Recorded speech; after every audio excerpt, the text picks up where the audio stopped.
My goal after the end of this talk is to give you guys so much stuff that you can do that it does seem like a lot of work. The cool thing is you don't have to do like 80% of it. You just do 10 to 20% of everything I'm talking about.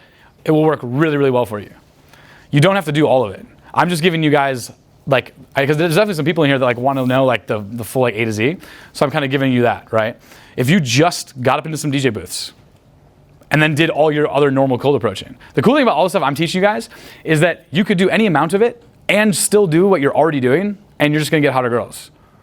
That's the cool part about it. Like, that's why it's funny when I, like, every once in a while I get these heated debates about the social circle game, and I'm like, dude, like, to be honest, I probably cold approach more than you, like, the guy who's talking to me. I'm like, I'll probably cold approach more than you, and I'm just saying that social circle is better because you're not doing nearly enough of anything, right? Or he'll argue me that, like, my indirect style isn't sexual enough, and I'm like, her titty's out. You opened to direct, and now you're in commonality phase. You're in like C2, and I'm sucking on her titty.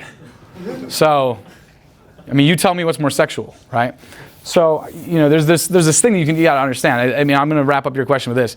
You employ any of these techniques, even just one of them, it's just gonna make your regular game better, right? I'm not saying it's this either or. It meshes together very, very nicely. You could even take the stuff I'm saying and just cold approach now at Live and always be able to get in for free.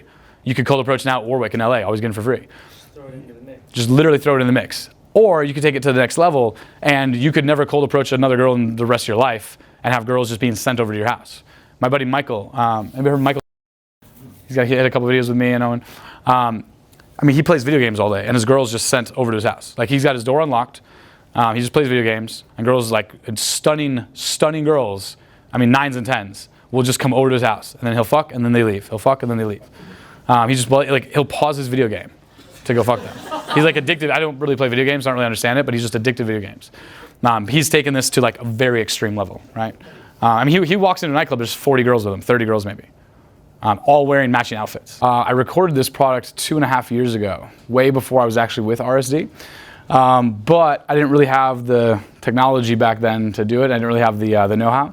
So I saw it about 6 months ago. I knew I wanted to release it because I've been teaching these concepts live for at least 4 years.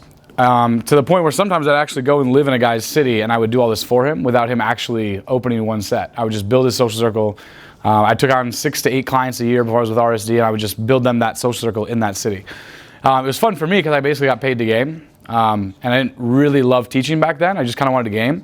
So it's kind of like a good way for me to not have to go back to writing software and still kind of perfect the social circle building stuff. So it's cool, but you know, I've been friends with Owen for basically that entire time, just kind of doing my own pickup business along the way. And we've basically found a really good agreement where I could record this stuff and get it out to you guys. So the stuff I'm going to tell you, some of it's already in the product. The product's already complete.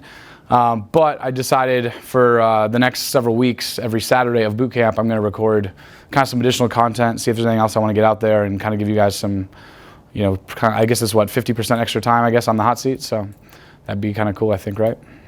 Sweet. If we have time, I'm going to go through some hot seat footage that is all social circle hot seat based. I have open to close hot seat.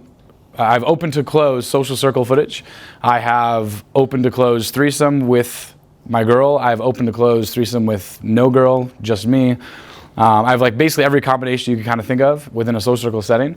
I think one of the big things I think you'll find is that a lot of guys who are apprehensive to an indirect style of game or social circle style of game is they feel like it might be slower, or it puts them in friend zone, or it kind of gives them a situation that they already didn't really want. And something that I think is beneficial to look at the footage is it gives you a really good idea of how that's just not true. I definitely would say, I wrote a couple RSD Nation posts early this morning about it. I would definitely say that my game is probably the most sexual in RSD right now. Maybe not the most intense. I think Tyler definitely would get that award. He's definitely the most intense.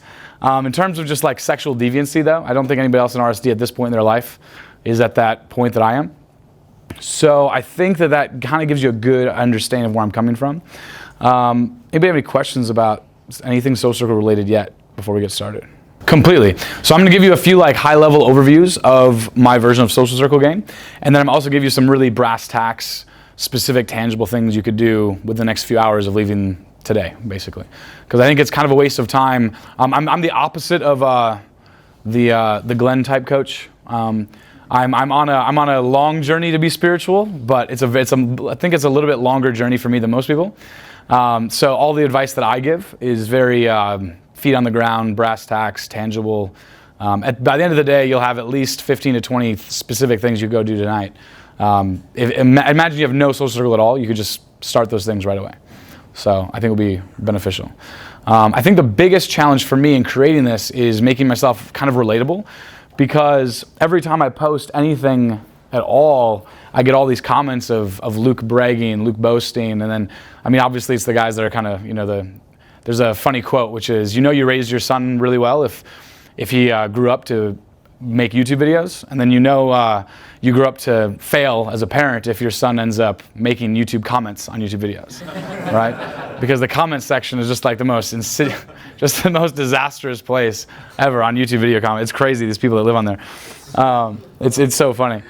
And there's no like weight system to know if anybody's sane or not, so like you just kind of take it all as if it's one. But anyway, the point is, I want to really express that social circle game can be very malleable for whatever you want it to be. It's very malleable in that I've used it in my work setting to climb work ladders a lot quicker than I see other people who just put their nose to the grindstone and work hard. Especially if you put the social circle processes in place, then if you are already a hard worker, you're going to get a much higher yield for your effort. Which that's really the mission statement of my entire way of life, my entire way of game, is that for me, I don't mind working really hard. I don't mind putting a lot of effort into something, but I want to have a very high yield at the end of it. I don't want to just beat my head against the wall. I don't want to feel like I don't know if I'm any better this week than I was last week. So the way this all started is I took my first boot camp about 8 years ago. I took the workshop just as a student. I was writing software, and I saw on the Sunday of that program, I got my first number close with the help of the coach, right? And just that one number close, it was my first number close ever, and I was like, this is something that I want to pursue. This is something that's interesting to me. But very quickly I realized that I was just wasting my time. Very quickly I realized that every cold approach that didn't land in a lay was just kind of wasted time, because a game is not the zero-sum kind of game, right? You do really well on a girl right now. The girl you're going to meet an hour from now has no idea that you did well, right? Which is kind of obvious. But in our minds, we kind of trick ourselves.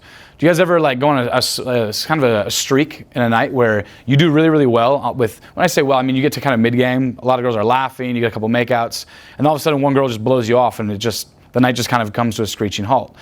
The reason why that happens is because you're almost at like an elevated level of state, right? You're almost too pumped up, but then the girl that you're actually hitting on, she has no idea that you just did 5 really funny banter lines that you just made out with this other girl, right? Because you're starting from scratch with every new girl.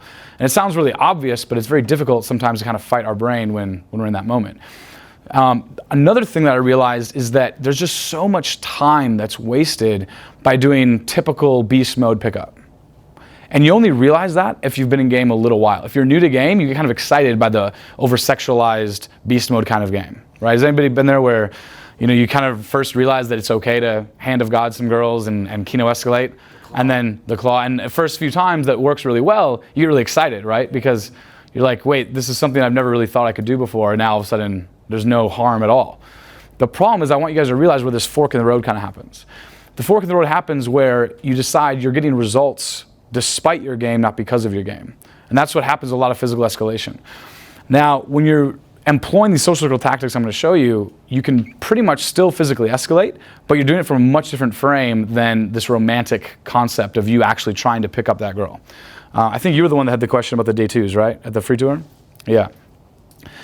So that question kind of brings up a lot of my initial points and a lot of the introduction concepts that I want to talk about. That whole concept of putting the pressure on the girl to make the host say no. The whole concept of you go up, you escalate really aggressively, you have a lot of presence, you go really direct, right? I'm just giving you kind of the stereotypical direct, aggressive kind of pickup artist kind of move, right? If you are somebody who's a complete beginner and you're not really getting very much success yet, that's not going to be your most effective move, because you're not going to be able to know and pinpoint exactly what you're doing well and what you're doing incorrectly. The only way to truly get out of your head is to get in your head for a little while and be analytical about what you're doing, and then break it down from there. If you don't know how well you're doing each week, if you're doing better or worse, then you're kind of just going to be left stranded. Any of you guys kind of go game months at a time and not really know kind of really what you're doing or where your roadmap is? Is anybody there just kind of still looking for a roadmap? Yeah. The problem with that is that I see guys gaming for years at a time and still not have that roadmap. They still don't really know exactly where they're headed in the seduction process, either in their night or with that girl. And I see that because I'll see guys come up to me at 1:50, 2 a.m., and they're kind of excited as if they're starting the night all over again. And I'll see them kind of start their opens at 1:50, and they probably open throughout the night. This happened several times while we were on program. A couple guys came up to me and they're asking me about different types of openers, or they're asking me what venues we went to, and it was kind of an interesting situation because at that point, you should still be in a set. You should be locked into an interaction, even if it's a terrible interaction. Even if it's a set that looks like it's not going to go very well at all. You don't really want to keep pressing that reset button unless you're on a boot camp like Future over here, right? Because if you're on a boot camp, the goal is to get as much volume in as possible because it's a compressed amount of time. But if you are in a city for 3 days or longer, right? If you're in the city, if you live here, understand that every time you go out, every set you open can just build on itself to then allow yourself to do less work in the future. And that's really what this comes down to, is game at the end of the day really should be about leverage. Any of you guys own your own business? Or any sort of entrepreneurial efforts at all, right? It's interesting. Imagine if you took the same kind of lack of process and just threw caution to the wind in your business as you do in game, right? This whole just kind of feel it, just go by gut instinct. Your business would never really go that well. Your business has to be unemotional. Your business has to be just this process that runs, unless you're in some sort of extremely creative industry, right? Your business has to have very strict things that kind of occur, right? If you don't have those things in place with your game life, you're going to end up just kind of flailing. It's funny to see you in here because you're going to have a lot of, because you worked with Adam a lot, right? Yeah. And Jason a little bit, Alex? Yeah. So you're going to hear a lot of similarities because Adam and I came up with this entourage game, which is funny because Jim, he even came up with that way before I did. He was on the program, which is kind of funny, which is kind of like the start of my social circle building, which is essentially you start from a place of you go out by yourself, or you go out with your wingmen. Eventually, the end target, the end goal here is you want to be going out with as many women as possible with as few guys as possible, because that alone is going to build the attraction. Who here saw my crazy, weird Snapchat from Sunday night? Anybody? Yeah, cool. Have you seen anything more graphic than that or quicker than that on Snapchat? Luke, what was your Snapchat? Yeah, it's LukeGerhard, Luke Gerhard. The reason I keep mentioning my Snapchat is people talk about in-field footage, but Snap is about as close to live footage as you can get without actually putting a Facebook Live up, right? Which would be kind of interesting, but it's still a little bit glitchy. The Snap works pretty well. What I want to mention about the Snap is that's pretty much the entire interaction was on my Snapchat. The reason I mention it is you don't have to do that much in game, right? You know how Julian talks about it's more about who you are and how you be rather than getting rid of the blockages rather than all the different steps you take. What I'm here to add on top of that is if you can take just a few key steps to increase your status, then what's going to end up happening is you don't have to do almost any of the game concepts that you've been learning, and all of the mindset shifts will just kind of take place without you trying to get them. A mindset shift that I'm talking about is abundant mentality, for example, right? Abundant mentality, it's something we can all agree is a good thing, right? But it's just very vague. How do you just go get an abundant mentality without a big group of girls, without having an abundance? It's very difficult to just kind of pretend that or fake it till you make it, right? At the end of the day, that's a very challenging task. But what you're going to find is when you do the social circle tactics I'm talking about, we're going to do a few different drills, I'm going to show you some footage. When you do some of this stuff, you're going to have the abundant mentality every time you walk in the nightclub, and every time you walk into the club, you're always going to be in perfect state, right? State to me is something that I never let I have a 30-day program in Vegas, and we have about 15 to 20 guys every month come through it. State is something I never let them talk about, because the first day, I'll usually see a couple guys spend about an hour, 2 hours, 3 hours working on their state. And I'm like, what are you doing? They're just kind of running around doing mass opens. They're kind of running around without really having any sort of plan. And your plan can be faulty. You don't have to have the perfect plan, but you have to go through it with some sort of motion if you want to build on your success. Really, the point of social circle game is to increase your success and decrease your effort. That's going to be the theme that I'm covering all day today, right? Increase that leverage. To the point where you don't have to go on more than one date per month, and you'll still have 5 to 15 girls in your life, instead of having to go on day 2 after day 2 after day 2, right? Which if you're really new, that seems like a quality problem to go on a bunch of day 2s all of a sudden. But very, very quickly, once you realize how to number close and you just realize that's just a couple little tricks to get that number, what ends up happening is you end up not really even be able to go on enough dates because you don't have enough time because you're too busy doing other things, kind of like what you guys talked about with the goals a couple nights ago with Owen, right? So what I want to show you is how you can actually day 2 all the girls that you meet in a either weekly or monthly period. I like to do weekly, and I like to pick Thursday. So the reason why you want to take a good look at social circle game really is because it will decrease your time. The quality of girl will increase by at least 2 points almost immediately. If you just tell yourself, hey, for at least a couple weeks, you're not, two weeks, that's all I ask. You're not going to do any cold approach lays directly. The quality of girl will just skyrocket. It really will. Anybody have any questions about that so far? Cool. Go for it. What if you haven't even gotten to the point where you're getting cold approach plays? Perfect. Then I've caught you at ahead of the curve. Yeah. Raise your hand if you're not at the point where you're getting cold approach lays yet. Any? Like at all or like sporadically? Extremely sporadically or not at all. Like super inconsistent. Okay, raise your hand if you think you're inconsistent with your lays. Let's put it that way, because that's a better word for it, right? Cool. Who in here thinks they already have a reasonable social circle? Not necessarily like full of hotties, but like you have friends, you have social circle, you know people when you go out, right? Okay. So you said you have a reasonable social circle, right? When it's in my social circle, I do well, but I do not have a. So when you do well, are you closing? Are you closing from the social circle, or is it? Oh, yeah, I sleep like when I was at work. I would be sleeping with girls at my work. Yeah. Where is he at? So are you consistent overall? If you include that, and you're just inconsistent with the cold approach, or? I'm an epic fail at cold approach. Yeah. But So how many lays from social circle do you have? right now I'm not working at the same place, so it's dropping. His lead pool fell off. Yeah. So from your work, how many girls did you fuck from your work? Just so we have something to go with. 4. Okay. So it's still not like a substantial amount, right? Cool. So the reason I want to talk about this, right, is that I want to show you how you can leverage really, really simple things so that cold approach almost seems like a waste of time. So the cold approach ends up becoming like a bar trick, that you cold approach just because it's fun to do with your buddies. It's like a hobby, right? Really what you have to do is you have to identify what your real goal is, right? You have to identify what type of girl are you after, right? So you like, what type of girl are you after? Yeah, you right here. Me? Yeah. I feel like you have some confident goals with women. Dude, I don't know what the hell I want. That changes every time I ask myself that question. Right now, I'm actually working on this girl in my social circle, but she's kind of seeing somebody, but we hang out all the time. We've made out a couple times, it's like, I don't know. But I still go out and I'm still single, and, I had a blast last night, but I don't really have an objective goal right now. Yeah. Yeah. Who does have an objective goal? Raise your hand. Cool. About half the room then, a little less than half. Cool. Jarrett, what's yours? It's definitely the upper echelon of girls that, frankly, it doesn't matter how good your game is, those super 10 hotties, for lack of a better term, it's just not really going to work cold approaching them because they don't trust you. They're always going to be surrounded with a lot of other girls, usually a lot of other guys. And so it's kind of like, I was saying on Thursday, those girls, they're kind of just untouchable unless you're in the social circle in the first place. So definitely Exactly. Private jet. Yeah. I mean, you definitely hit the nail on the head there, right? I think what a lot of people who aren't in your position, who haven't quite realized that yet, I think they don't quite understand that. I think a lot of guys who are kind of new think, because they see a couple cool videos of cold approach, think that what you just said isn't true. I think they think that cold approach will just get them any girl if they just do it hard enough or well enough.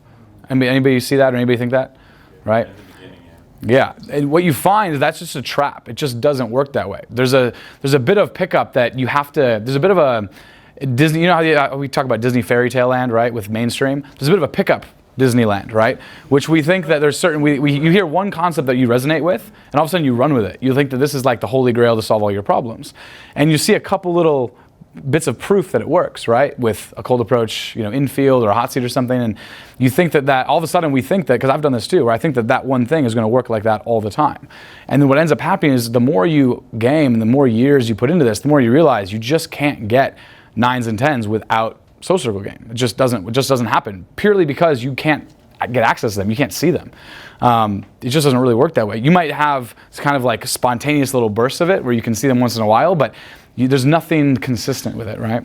Exactly. So you're after the hottest girl you can possibly go after. Correct. Cool. Who in here is too new to be in that mentality? To think that they're just a little bit too new to actually try to go after 9s and 10s right now? They're just trying to get experience. Yeah. Cool.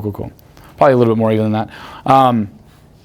Yeah. What I want to show you guys, right, is that we're gonna use Jarrett as a case study, and we're gonna show you how you can just bypass this whole like early stage learning and this like mid-level learning to just go straight to going after the types of girls that you're trying to go after. You don't really have to build up and go. I did a talk in San Francisco several months ago, and you don't have to acknowledge the ugly girls. You don't have to fuck your way up. You really don't, right? It's just a fact, right? I mean, You know what's funny? Before I got into game though, like that's the thing that like people like they literally say that they're like, yeah, well you started off with ugly girls and then you'll get hotter and hotter. Because that's what most people do, right? And that can work.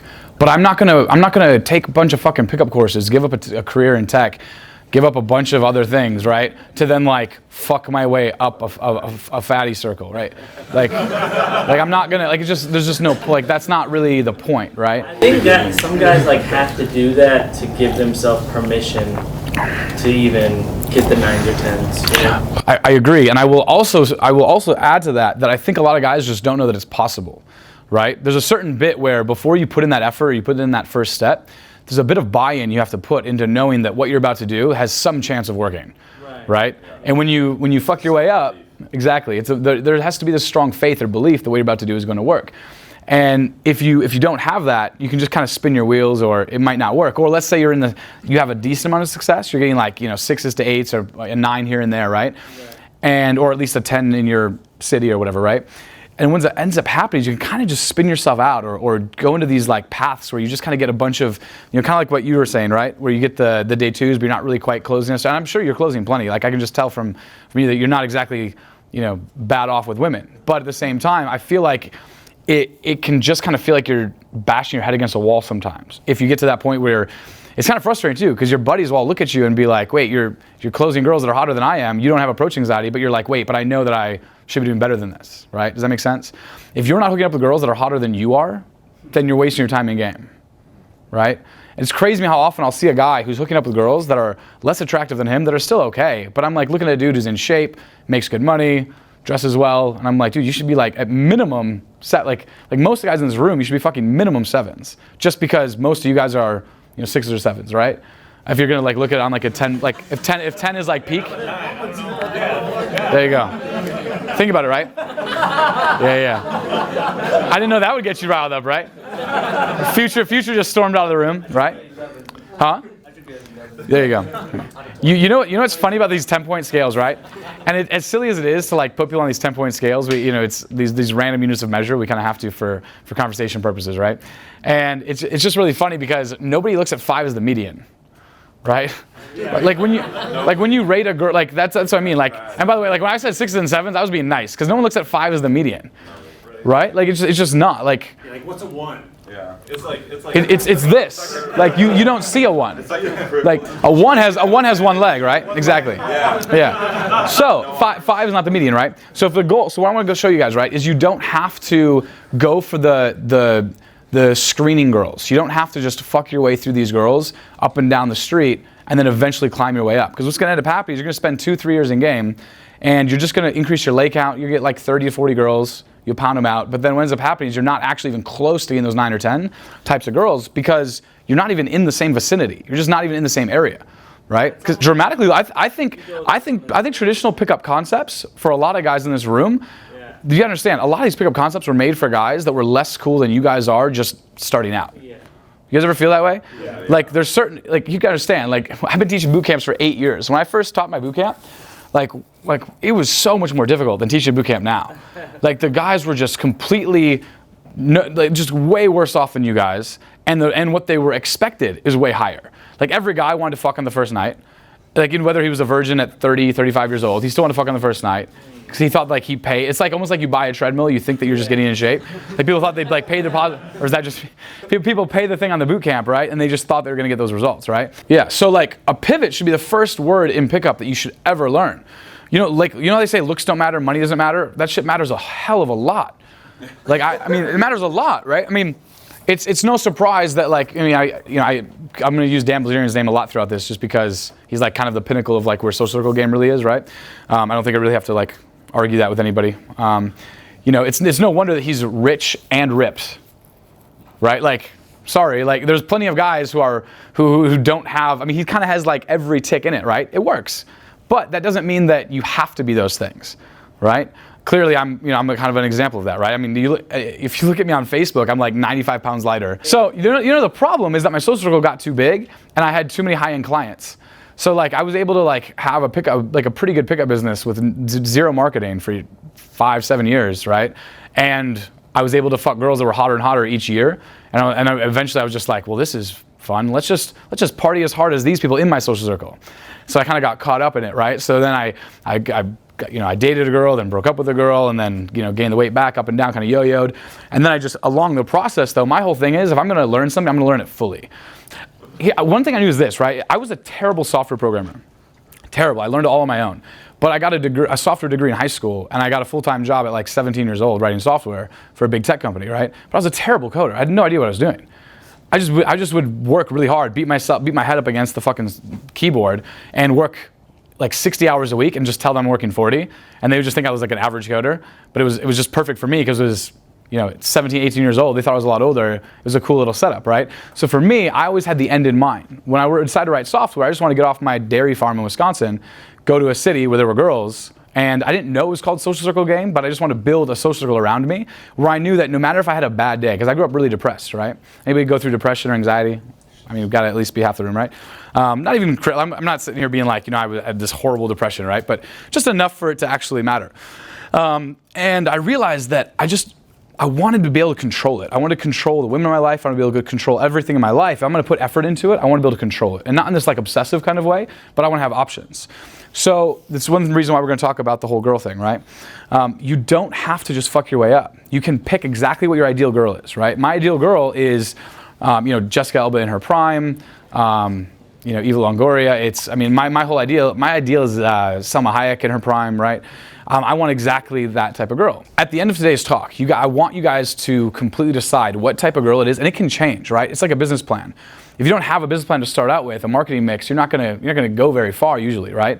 But it can change all the time. So, like what you just mentioned, right? I start with looks because if I don't have looks on point, then I'm just not gonna be interested in the personality, right? Because here's the thing, right? You go out and you wanna go meet a bunch of people. How do you organize it? How do you structure it? It's very easy to just go out and meet a bunch of random bouncers. But then what do you do with it, right? You need a system in place on when you contact these people, what you do with them. And you don't need to live by this system for very long, but you have to get started with something, okay? So what I do is I have a very relatable, very tangible amount of people that you should meet each night that you go out, and what point of contact you should have with them, and then how often you should contact them. I actually have infield of me meeting people randomly and then building it up to the point where they're inviting me to birthday parties, they're inviting me to Maxim parties, Playboy parties. It's like I just put up a camera while I'm like on the phone with these people and then building it up from there. Because I think that's the biggest challenge a lot of times. It's very easy to go get a bouncer's name, right? It's very easy to go get a cocktail waitress's name, right? But how do you build that up into something real? I'll show you by the end of today's talk, you'll know how to get 100% of cocktail waitresses' phone numbers, 100% of bartenders' phone numbers. Scottsdale, the hottest girls I've seen were cocktail waitresses and bartenders, right? Dan Bilzerian's main girl I bumped into last night, and we go wakeboarding all the time together. I find her to be literally maybe the number one hottest girl that's not my type of girl. I think she's absolutely stunning. She works at one of the bars that we go to, right? All the bar area that you guys have here. And I bumped into her, and it was really funny because she was in the cocktail outfit. I was like, who's that fucking girl? What the fuck? Because you guys have hot girls, but you also have a lot of like typical kind of a little above average girls. There's like, your bars get packed here. Really, really packed. So what was interesting is I saw her and I was like, man, I just want to teach these guys just how to get laid with these cocktail waitresses and bartenders. Because here's the thing, like, yeah, personality matters, but if you don't have the looks, if you don't have the attraction to the girl based on her looks, then you're not going to go any further than that, right? So what ends up happening is a lot of guys use this whole personality thing as a way to not actually hit on hot girls. And I'm not saying you're doing this, but I've seen this a lot, where guys will be like, oh, but what's her personality like? I want to tell them, well, where's the hole on a personality? Like, how do you fuck a personality? But that's not what I tell them. What I actually tell them, right? That's what I want to say. That's not what I say, though. What I want to say, though, is if you can't start with finding out the personality and then work your way backwards, then decide on the looks thing, right? We just have to filter it all out, right? You have to value scan. If you're going to live your life, you have to value scan, but in a way that doesn't affect you negatively. Do you understand? You have to be very careful about. Owen talks about this. How every pickup concept has two sides of the coin. And it's almost an opposite effect as well. You know how people say don't value scan, don't judge people based on the different things they can do for you. I judge people based on what I can do for them, and then I sort that out later. It's like when I tip people. I tip people like 25 to 50% everywhere. right? But I also, I mean, which sounds great. Like I tip 50% even in Scottsdale here on anything, on water, on drinks, on food, or whatever, right? The reason why is that tipping 50% got me unlimited bottles in Vegas, unlimited bottles in Miami, unlimited bottles in New York, right? I don't even care. Like 90% of the time, I don't drink one sip of alcohol. At Hyde, I didn't have any alcohol at the table. The Snapchat party that I had the other night, right? I didn't have one sip of alcohol at that table, but the bill came out to $11,500, and then they waived it. All because I went in and tipped a bunch of times on random little drinks ahead of time, and then built it up from there, right? But a lot of guys don't want to do that. They don't want to see that the fact that, hey, you do have to value scan, you do have to filter certain things because you only have so much time in the day, right? Totally, because nothing's for free, right? So I'm buying something with that. I mean, I'm not going to tip 2, I'm going to tip 5, right? But I'm buying something with that $5.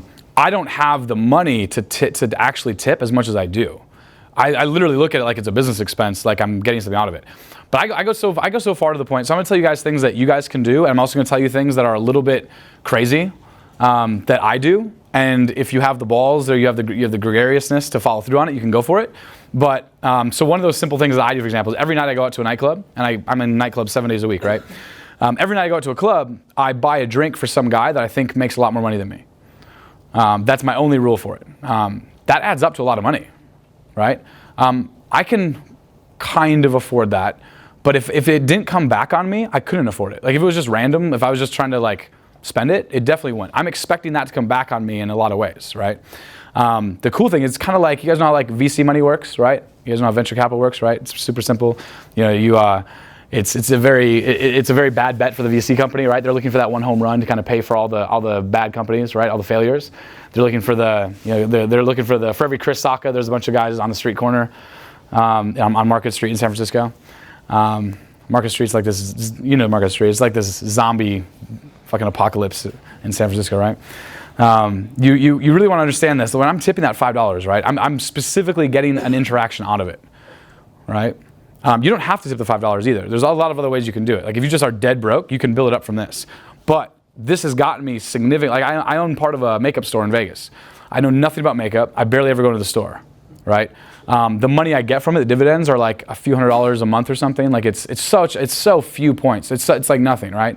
But the point is, I can go in and bring any girl and have her makeup. It's like one of those places where they can actually have their whole makeup done. So I'll tell girls on dates, I'll have like makeup parties where I'll tell girls, hey, I'm gonna take you on this date, but you have to do me a favor. And the girl's like, what? And I go, you can't put any makeup on the date or it's not gonna happen, I'm gonna kick you out. And she's like, what? And like almost, like I get a lot of pushback on that. I get a lot of girls fighting me on that. They're like, no, I probably haven't done this date, to be honest, for like 6 months, but because my thing now is like orgies and a lot of threesomes, but back then it was like, yeah, when I was doing the day 2 thing, like heavily, there's like 15 chairs in this makeup store. It's in Mandalay Bay. And I literally just tipped a few dollars, bought the drink for the guy, hit on his girl. 2 months later, 3 months later, I own part of his business. Like it almost sounds unbelievable. Like it sounds crazy. I need you to come to Vegas. It's in my product and I'll introduce you to the guy in the store. He's literally interviewing about how I met him to show you guys how you can meet your own business connections like that. If I actually cared more about that business or had more time, I could kind of negotiate a little bit more out of that, right, in some other deals. But the point is this, I really want you guys to understand, you don't have to spend a lot of money to get these 9s or 10s, but you have to do something, right? That's kind of a really, really big key that a lot of guys fail to understand. Looks don't matter, money doesn't matter, you don't have to gain, you don't have to be manipulative, you don't have to have social proof, but eventually you run out of stuff to do. You have to have something, right? You have to do something. And my thing is massive status and friends that will do anything for me, to the point where like even people who don't really like me that are in my life will do a lot for me, and girls see that and then they just wonder who I am and like what I'm like. I have girls that I'll date for 1 year to 2 years, and they'll think I'm like Batman or something. They'll be like they'll come to me and it's confusing because I'm just honestly being like, yeah, this is me, and they'll be like, wait, but no, there's more later. There's something to it. Like what's going on here? Just because there'll be a new guy that like randomly bumps into us that's like, holy fuck, like that's just this complete admiration when we're just walking through the mall. It is social proof though. It's massive social proof. I mean, social proof is the number one thing you should ever do in pickup, period. If there's one thing if there's only one other thing I could have other than social proof, it'd be pre-selection. Right? Pre-selection is like social proof, but of women, basically, right? Because these are things that are scientifically proven to pick up girls. The guys a lot smarter than me have come up with that. This is like, and very few things are actually like scientifically proven to build attraction. Like it's kind of rare. And instead of a bunch of like pickup jerk-offs that like sat down and masturbated in Hollywood and then came up with it, right? I mean, it paid off so much. I mean, financially it paid off because it probably gets me a few $1,000s a year. And I bought him in Vegas, drinks are like what, $30? I bought him a $30 drink. Throw down a bunch of money or I threw down a $30 drink and I aggressively hit on his girl. And then you just but like And I didn't see him though. I just saw, for a long time I was into, what do they call them, Sephardic girls? Where it's like, what is it, like Israeli Jews? Is that what it is? Like olive skin. Yeah, dark Jewish girl, but not the Ashkenazi, like the dark Jewish, like tall, thin, and like that fucking angry like voice and accent, almost like Brazilian, kind of like they want to rip your fucking dick off. Like I was like, Vegas has a lot of these girls because they work in all the kiosks and all these stores, right? So I would just start railing through these girls to the point where I had a name in the Israeli community in Vegas for these guys. And the Surrender, this club at the Encore, it used to be amazing. Now it's kind of shitty, but they all used to go here. It's this big Jewish, Israeli, Hebrew-speaking troupe. Right? Anybody here speak Hebrew? Oh, there you go. Okay, cool. So they gave me a nickname. The nickname was Ani Ganuf, right? So after a long time, it's not really a nickname, but they gave me a slogan, I guess, right? After a while, every time I'd see these guys, they'd be like, Ani Ganuf, Ani Ganuf, right? And it basically means I'm crazy. I'm fucking crazy, right? It's kind of what it means. I don't know if it's the literal translation. That's kind of what they told me it means, right? So what I would do is every time I see these girls, they were so hot to me, I didn't even see the guys.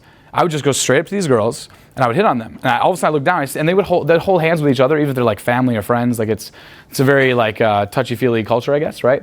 And I would see the hand. I'm like, oh shit, my bad, bro. Because I was like aggressively hitting on this girl. Like this is what I was doing, like super hard direct game. And then he just kind of laughed. He was like, oh, he just was amazed that I was willing to like hit on this girl with him just standing there. And it turns out he owns more kiosks in Vegas than anybody else at the time, than anybody else in Vegas. And he was about to then buy a bunch of stores.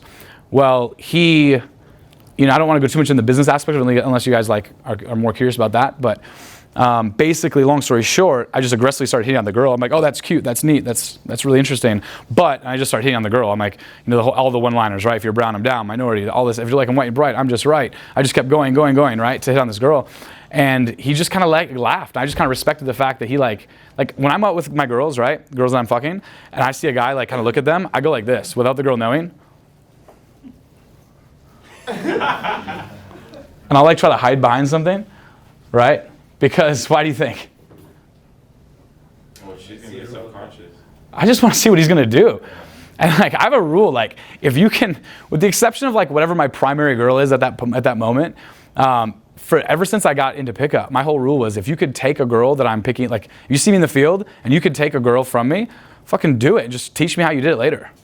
Like I don't care. Like go show me. Like if you can do it, go for it. Like I'd love to see it. That's great. I don't mean to even be arrogant. Like I learned a lot of valuable game lessons because I lost a few of those in my first. I had some painful lessons my first few years because that was always my rule. I just want to get better. I didn't really give a shit, right? So that helped a lot. And then I'll explain the business route on that in a little bit here if you guys are curious about it. But the main thing for me is I realized he had the whole Dead Sea skin, the Dead Sea mineral? Dead Sea, like take care of your hands or whatever. So I was like, all right, well, do you guys do lashes too? Yeah. It's not like he said dead semen. Is that why you're laughing? Yeah. There you go. Well, who knows, right? Who knows what's in that shit? But anyway, the point was, I was like, hey, a light bulb came on in my head, which is, I don't want to spend money on makeup for girls. But, right, I don't want to spend money. Anybody you guys like begging to spend money on makeup for girls? It's fucking expensive. It's more expensive than their clothes. It's like ridiculously. It's really expensive, especially if they're the good shit, right? Yeah, you have a girlfriend, so you know. Yeah. So exactly. So, but like, could I afford makeup for girls? Yeah, I could afford like pretty much whatever makeup she wants, any makeup she wants. But I still don't want to do it, especially when I'm dating a lot of girls at one time. However, there's another batch of guys out there, right? It's called secretarrangements.com that will buy any amount of makeup that this girl wants. I mean, I'm joking about SA, but there's another group of guys that will just buy anything that these girls want, right? And guess what? If you were a girl, would you not take it? Of course. These 9s and 10s, right? The reason that they're 9s and 10s, and the reason why you don't actually see them, and why the hottest girl at Phi Def, whatever the fuck the club is, right? The hottest girl in there is not a 10 because the 10 is on a jet somewhere or in Mexico, right? Because she's so hot that she's just getting thrown all these offers at her that's where she is. And I'm not saying that to be negative that you can't get her, but what I am saying is this. There's somebody that is going to give her the makeup. There is somebody who is going to get her the high value area that she wants to be in, right? But guess what? What's cool about that? No one's doing that for the 4, 5, 6s, and 7s. You guys understand that? So I'll see you guys beat down the door. I'll see guys that are in better shape than me, taller than me, wealthier than me, running up and down the street, doing game that I'm like, what are you doing? I wouldn't dirty my shoes to do this kind of, like, what are you doing, bro? Like, you just are too high value already to be doing this. And like, especially then hitting on girls that are like 7s, like at best. Like, what are you doing? Whereas instead, you pull out the little makeup trick like I just pulled, right? And every one of you have something like this that I can't do, because you all know people that I don't know. You guys all have connections that I don't have. That's one reason why my Social Circle Blueprint product is going to be the best thing that I've ever done, because I'm leveraging everyone else's social circle connections, and we're going to arbitrage it between the group. The makeup thing, the light bulb went off the second he said that he's been getting a makeup store, because he didn't have it yet, right? But I saw something in him, and I was like, oh, I saw something in him. I was like 22 at the time. It's like a long time. I saw something in this 28-year-old multimillionaire. Very funny. This degenerate pickup artist saw something in him. He was going to go far. So anyway, I saw something in this guy, right? And I was like, he's going to go really far. So let me bond with him, and let me do all the tactics that I'm going to teach you here in about 30 minutes. The brass tacks, techniques of actually building this connection and getting him to want to take me under his wing, right? It's a huge strategy I have, the U Army, and then having them take you under their wing strategy. Which is cool too, because it creates leverage even in the process. You don't even have to do that much. You just let them help you, and they're excited to help you and take you up. It's pretty cool. So anyway, with him, I was like, what if I could just take every girl on a date too to get her makeup done? How epic! Like, she'll give me all the credit. I'll bond with the girls who are doing like the lashes and all the makeup. It takes like 45 minutes to do it properly, right? What if I bond with the girl that's actually doing the makeup the whole time? It's 45 minutes. I can go fuck off. I can get some work done. There's a Starbucks around the corner. I could go drink at -5. This crazy like ice bar thing. Right around the corner. I can do whatever I want to do. I could go game, pick up other girls. Well, the Israeli chick that I've already ruthlessly flirted with is qualifying the girl, asking her if she's good enough for me. She's literally like, oh, so how do you know Luke? Yeah? Yeah, you sure you're good enough for him? And then she's like doing the makeup. You sure? Which kind of lashes do you want? No. You're too pale for this. She's like breaking her rapport on the girl for me. And the first time I saw that, I just started laughing my ass off. I was like, this is fucking genius. And the whole time, like, there's our makeup store. It's called Liqueur. There's Liqueur branded champagne. There's a fuck room in the back. And like, I was like, yo, can I put a mattress back here just so I can like rail these girls? He's like, yeah, sure, fuck, I need a noob. I'm like, all right, I'm fucking crazy. I'm the crazy guy. Cool. And then there's like, literally just branded bottles of champagne. And then he's like, I barely own any of it. And I'm not somebody like I'm only gonna name drop or like talk about stuff if it helps something. Otherwise, I'm not really gonna do it. But he's like, no. Say you own the whole store. Say I work for you. Like, he's got this accent. Say I work for you. I'm like, all right, you work for me. I'm the boss. But like he's got like this like $40,000 Breitling. He's like decked out, perfectly tailored clothes. And I'll come in like sweats. I'm like, yeah, I'm the boss that just doesn't give a fuck. And then he's like, yeah, he's the boss. I work for every girl that walks past. It's just money, right? All from just a few little interactions. It makes cold approach, to be honest, just look silly. It's like, what am I like? Like, I want to do cold approach, right? That's why I love hanging out with Owen, because Owen's just a cold approach beast, and it forced me to do cold approach again, right? Because otherwise, cities like Vegas, Miami, LA, New York, Scottsdale, I mean, this is a perfect city for this, right? Any cold approach that you do for me is wasted time, because even if you do fuck that girl, you're now not going to fuck the 5 friends that you could have that are hotter than her anyway, with less effort, because she could have got them for you, right? The thing I want you to keep holding on to the fact is that it's easier to fuck that 9 with that fabricated makeup store, right? That fabricated status. And guess what? A couple of you guys probably have the money that you could just do it. If you do, I can show you how to spend that money a proper way, where it doesn't look like you're spending it, but you're still getting the awesome shit, right? I have like one client a month that's like, I don't care. I'll buy the makeup store. I'm like, well, I don't know if you know how much this thing is. And I'm like, no, I'll just buy it. I'm like, all right, well, we can't tell the girl this. We have to we have to beat around the bush with it. It is, but you know what's interesting, right? For you, it's not that hard to do. Who thinks it's hard to bond with a high value guy? Anybody intimidated by high value guys? Usually it's like 25% of the room that's like intimidated by high value guys, right? From the little bit that you and I have talked, right? I mean, I know that you're a fairly high value guy, like, so it's not that difficult for you necessarily. But what's difficult for a guy who actually is above average in value, right, is to bond with that guy in a way that like isn't intimidating, right? But in a way where they're excited to take you under their wing.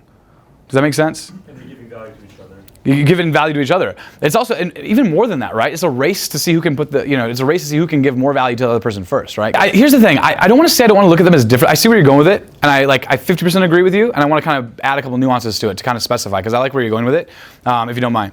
I look at them as super different than me. I look at everybody as different than me because I want to learn and I want to get to their level as quickly as possible. So if I look at them as, if I tell myself that, oh, we're all kind of the same, when you meet guys like that too, after you meet your first couple, you'll realize that the higher status the guy, the wealthier he is, the more famous he is, the more bitches he has, right? The cooler and more humble and nicer he is. The higher net worth the guy or the hotter the girl, like the nicest girl I've ever met was Paris Hilton.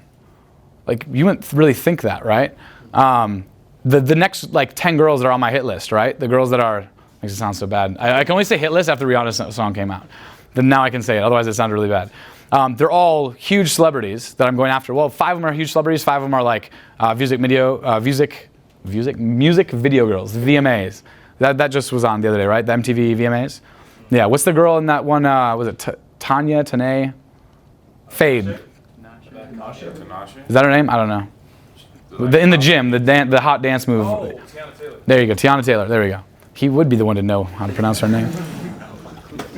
Right? So the thing is this, when you tell yourself you're gonna go after these high value guys, these high value girls, these high status people, you understand that the higher status they are, right, the least intimidating they can be, because they're gonna be nicer to you, right? It's like you almost couldn't pay for their shit or introduce them to more girls if you try, because they'll tell you to stop, right? It's wild, okay? But they do put people in frames in their own life that you have to jump out of. You understand? Because you can fall into a frame of somebody who's just kind of a worker bee for them, right? If you're not careful. It's interesting because when you go out with girls you're already having sex with, right? When I go out and meet, I'll fuck a girl a few times, we go out and like hang out with her girlfriends. I'm super quiet. Like, unless we're gonna pound our girlfriends out, which is always my it's a goal and a rule that I have. I'm not, I'm gonna be really, really shy and kind of, not awkward, but like, do people come up to me all the time and they ask me, what's wrong? Yeah. What's wrong? Yeah. And I'm like, I'm good. What do you mean, what's wrong? I'm existing. I don't know. What do you want me to do? You want to put a quarter in me? You want me to start dancing? What do you want me? I'd be like, you should smile. Yeah. I'm like, I am smiling. Yeah, and I do like the Chandler smile. I'm like, Same shit. like what do you mean? What do you want me to do? And they're like, oh, but and they always say that I feel like you're a different person when you're with me versus them. And I'm like, yeah, when I'm trying to be productive. What do you you don't really want me to be me right now. Like that's kind of what I say. I'm like, But what is you? Like, because you're saying you're introverted. I'm introverted, but I have very extreme extroverted skills Okay. that I can do specifically, and then I'll stop. Introverted means that you get your energy from being alone. Yeah. Extroverted means you gain your energy from being around other people. Right. That's really all the definition means. It doesn't mean, I can be louder than anybody. I've been arrested 3 times because of game. I've done some epic, crazy shit because of game. But there's walls you broke through. Like, it didn't start off, at least for me. Totally. No, completely. Being introverted But what I guess I want you to understand, is that you don't have to become extroverted, but you can't be shy either. Right? Like all this horse shit I've heard about you can be shy and still fuck hoes is the stupidest shit I've ever heard. Like you can, but then you have to have even more status than what I'm talking about. Yeah. Like status beats everything. You use social proof and pre-selection to get status. Okay? Did anybody see my Snapchat before the orgy, the day before at the pool, by chance, when I was wearing the sailor hat? No. I'm going to provide all these Snapchats to you guys too at some point if you want, because I've saved them all. Who saw the sailor hat? Cool. So the sailor hat got me that orgy. Right? I don't want to just the reason I'm bringing up the Snapchat and all this stuff is because it sets stuff up. A little sailor hat got me to fuck 2 girls. Granted, I already fucked 1 girl, right? So it got me to fuck 3 new girls. I was probably going to fuck the 3rd one too. It got me to fuck the 2 for sure, 100%. Because I met them right after I left the DJ booth with the sailor hat. Because it's another situation where, what kind of guy, nobody even who was even buying bottles at that environment. It was a day club in Vegas, right? Nobody was allowed in the DJ booth. I go to the DJ booth, I ask them for a hat. He gives me a hat, and then I jump up and down, and then I snap it. And that's everything that you guys saw on the snap, right? That's literally what happened. And then all of a sudden, do anybody remember what happened the second that I did this? Remember what happened with the girl with the thong on? What happened? She came right to you. She came right to me. And this is all stuff. That's why I kind of want this back and forth, because if I'm just talking about it, it doesn't seem as relatable. It doesn't seem like it just, to be honest, it doesn't seem like there's enough stuff happening. Right? It just doesn't seem like there's enough gears moving. But what happened? She came up to me. She started licking my face, right? And then she went like this with her titties, right? And then I just looked at her. I was just like, and I went over here, right? And then I grabbed, and then huh? You hadn't talked to that girl before, had you? That was the open. No. That's why I try to get as many snaps. If I'm going to snap, it's going to be I don't snap every day, but when I snap, it's the full set. as much of it as possible. The cool thing about that whole thing is Alex was filming in field the whole day. Like you got on camera, right? So I have the snap, but I also have the proper RSD style hidden camera of the whole thing as well. So my goal is to do picture in picture when I release it, so that you can see like what I was doing at the time. Well, you can actually see the typical RSD style video to actually really get a good angle of like what was I doing, so you can duplicate it. There's tons of game concepts that work really well for me that I'm not going to teach you guys because they're not duplicatable. They just work well for me because it's my personality. I'm only going to teach you stuff that's duplicatable that you can actually go do tonight or tomorrow, right? So with the hat thing, right? Me just going to that DJ booth, then wearing that hat, and then walking out of the DJ booth, all of a sudden these other two girls that I found way hotter just came right up to me, right? And then just started dancing with me. Now I also had pre-selection because I was with two girls. Two girls that I was getting to make out with each other in front of them. Right? It's way better to have two girls sexually escalate around you than for you to actually escalate on the girl. Like if you haven't watched any of my videos by now, like that's my entire MO is I get two girls to make out with each other. Even if I'm pulling just one girl, I want to be the guy who's hands off. I want to be the guy, like I literally will tell two girls after they get done making out with each other, or like a three-way makeout, I say, oh my God, this is perfect. Like this is awesome. Oh my God, like I just pretend like it's my first time I've ever done this. I'm like, this is amazing. Now granted, like I usually play like Viagra roulette like before I do these like threesome kind of things, so Viagra roulette is where you pop a Viagra before you go to the club. And you got about like, you got like an hour and a half to like, on purpose, or you got like an hour and a half to like 3 hours before you're like, fuck the no fap challenge, do the Viagra challenge, and watch how aggressive you'll be approaching. I'm gonna keep going to that stuff from open and close as well, but let's get a couple questions.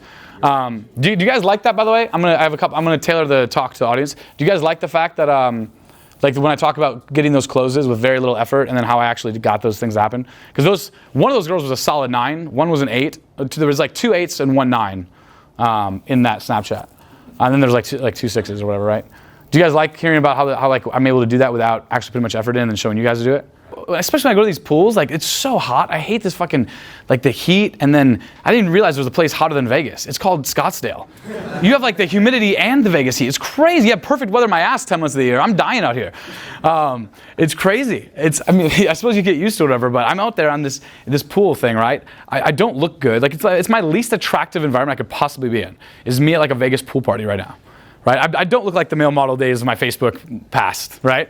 So I'm at this pool party. I'm wearing I was wearing like dress shoes, I think, too.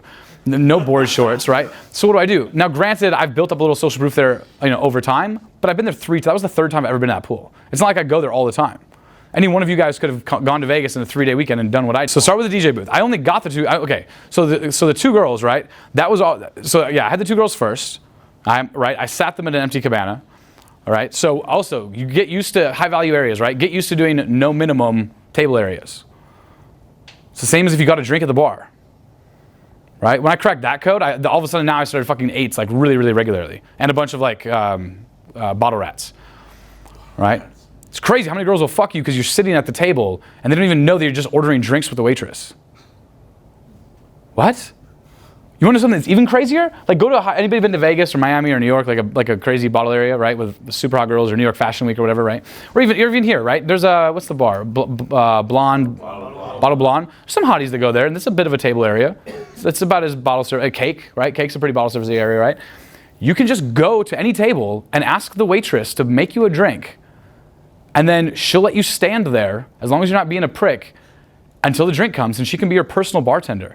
That's kind of more epic than the table anyway. And who in here gets at least 1 drink when they go out to a club, right? Probably at least half of you guys, and if, right? You should be getting at least something, right? Go out less often, get at least 1 drink, and then do these techniques, and you get 4 times as many girls, right? Huh? Yeah. Arizona, you guys got to get some like good shit across the border, I'm sure, right? Here's the thing: if you're doing beast mode and you're closing 9s and 10s and girls that you're super excited about, don't change a damn thing. If that's what you enjoy, that's great. Because I like to do it once in a while. Like literally, when I say once in a while, I'm talking like once a week for my.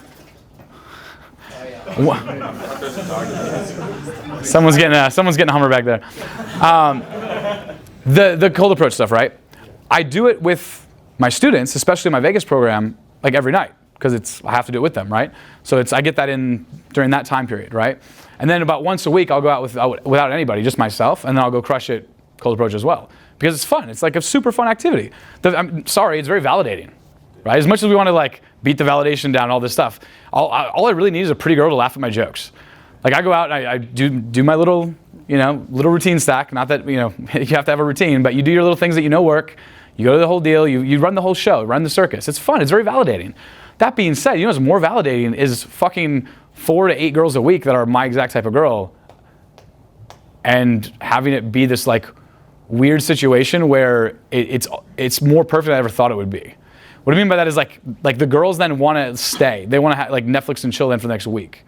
To the point where sometimes I'll just stack the girls and I'll keep doing it. And like, I remember last summer, I had like 12 to like 14 girls. I have a photo of it somewhere, just back because each night I would go out and we would just do the same thing again, but the girls would just stay in and I would just keep collecting these girls, right? So like, yeah, that's a lot better than going out every night beast mode for sure. What did I technically do? I said one line. I looked at them, I said, get lit, right? I walk up and I go, get lit, right? Most of the guys I game with are black, so there's a 50-50 chance I said, nigga, get lit, right? Because the guys I game with say that I have a pass, so. Because it's like literally it's just this whole like I'm either nigga Luke or fam Luke, like that's like all the guys that I game with, that's like my nickname, right? So I walk up and I'm like, get lit.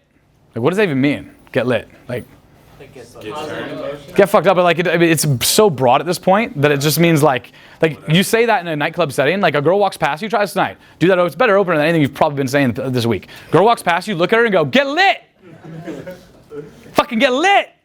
And she's gonna look at you and be like, yeah, get lit. Like she'll be like, let's get fucked up, right? It's crazy. It's amazing. It works so well. So then all of a sudden the bouncers were like, yeah, get lit. And I was just like, all right, get lit. And we just like back and forth. It was like the new age version of like the was up thing and right? And I said, I really want one of those. And he goes, what? I go, the hat, you gotta give me one. He goes, okay. He pulled one from like sitting right there and put the hat on me. And I was like, in my head I was thinking, you'd have no idea what you just started with this hat. Like, that's awesome. Here's the thing, if you're already beast mode cold approaching, you're better off than a lot of the people that I talk to about this, right? You understand, if you're already doing all this effort, I'm telling you, hey, do 1/3 the effort, right? Still do the beast mode cold approach. Just don't do it to the point where you're like exhausted. Do this other stuff instead that is more real world pickup. When I say real world pickup, I mean it's what real people are doing to get results. No, like that's a good percentage of this is the Spectacle of Grandeur. I mean, I haven't actually read that book, but I've had a lot of books. I should read it. I heard it's amazing. I think he came out with a new version of it with 50 Cent too, right? Yeah, is that good too? Yeah, you like it? Yeah. I actually only knew about that one for a little while. And like one of my biggest mentors was like, don't tell me you only knew about the 50 Cent one. Come on. Like he actually has a really, it's kind of funny. Yeah, I mean, my entire life is a Spectacle of Grandeur. Right? Like Aaron knows, like I'm either like quiet and on my phone because I'm like doing business, or I'm acting like a lunatic, like a nutcase. Right? But not in such a nutcase where like it's right to the borderline of me looking super uncalibrated. But it just clearly shows that there's nothing that I'm saying that I like haven't said before I'm not okay with, so then it's fine. So Spectacle of Grandeur, like anytime I go into a nightclub, I'm fully expecting to walk into that DJ booth. I'm fully expecting them to sit at a promoter table and sit down at that table. I'm fully expecting to pull one of the top 3. Like you have to be gregarious. Anybody know what gregarious means? But like a little more manipulative than that. Over the top, but like really asking for what you want, right? Audacity, over the top, but like it definitely has an implication that you're getting something out of it, right? Someone who's gregarious when he's gaming girls, he's not gonna stop asking girls to go home with him until he fucks, right? You're gregarious. You're going after what you want.